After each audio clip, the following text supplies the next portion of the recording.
একজন অফিসার, তার একটা প্রমোশন দরকার, সে একটু উপরের চেয়ারে যাবে, এটার জন্য তার দুইজন দাঁড়িয়ালা কলেজের ছাত্র, ইউনিভার্সিটির ছাত্র, মাদ্রাসার হুজুর পদ থেকে ধরে তার কাছে ওই যে জেহাদি বই পাওয়ার নাটক মঞ্চায়ন করে সে একটা অভিযান চালায়া সে লাইমলাইটে আসে। তখন ঊর্ধ্বতন কর্তৃপক্ষ দেখে, হ্যাঁ, এ তো খুব সিরিয়াস জঙ্গি দমনে, তাহলে এর একটা প্রমোশন দেওয়া হবে।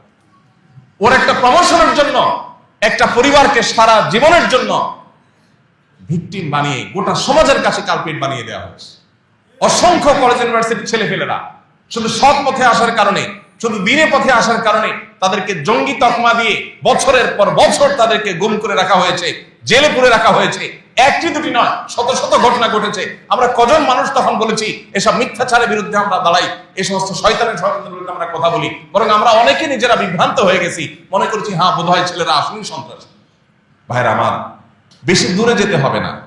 গুম কমিশনের যে রিপোর্ট, এই রিপোর্ট যদি পর্যালোচনা করেন আপনি দেখবেন নিরীহ নারীদেরকে, একজন পর্দানশীল নারী জীবনে তার ছায়া যেখানে কোনো পুরুষ দেখতে পারে নাই, তাকে আইন শৃঙ্খলা রক্ষাকারী বাহিনীর এই সমস্ত তথাকথিত জঙ্গি দমনের নামে এই সমস্ত সন্ত্রাসীরা যারা আইন শৃঙ্খলার পোশাক, আইনের পোশাক পরে সন্ত্রাসী কর্মকাণ্ড করেছে, নিরীহ জনগণকে, ওই নারীকে ধরে নিয়ে বর্বরতার সর্বোচ্চ সীমা রেখা সব অতিক্রম করে গেছে।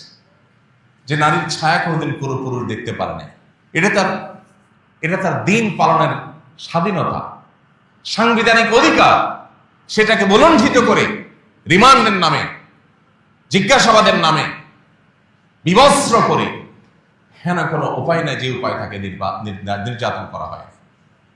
কত যুবক হারিয়ে গেছে আর ফিরে আসে নাই।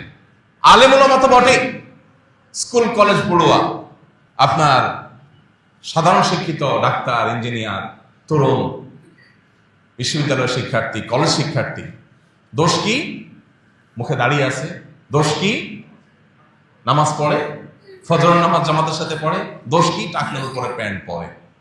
এক শ্রেণীর মিডিয়া, আপনারা টাকা দিয়ে যাদের পেপার পত্রিকাগুলো বাসায় নিয়ে যান, এই মিডিয়াগুলোর একটা বড় অংশ এই জঙ্গি নাটককে মঞ্চায়ন করার জন্য সবচেয়ে বেশি ভূমিকা রেখেছে। এখনো তারা সেই খেলা আবার শুরু করছে। এই গত সপ্তাহ থেকে আবার শুরু হয়েছে।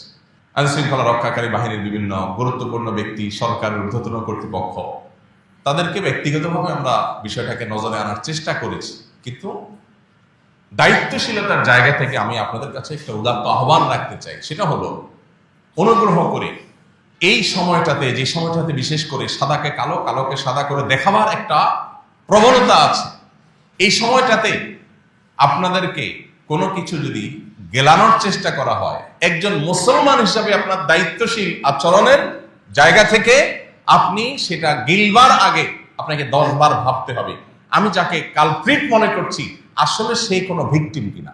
আর যেন কোনো মায়ের সন্তান গুম না হয়, আর যেন কোনো নারী স্বামীকে জুলুমের হাত থেকে বাঁচাবার জন্য এই সমস্ত জালিমদের হাতে ধরা দিতে না হয়, আর যেন কোনো নাটকে দেশে কোনো কালপ্রিট মঞ্চায়ন করতে না পারে।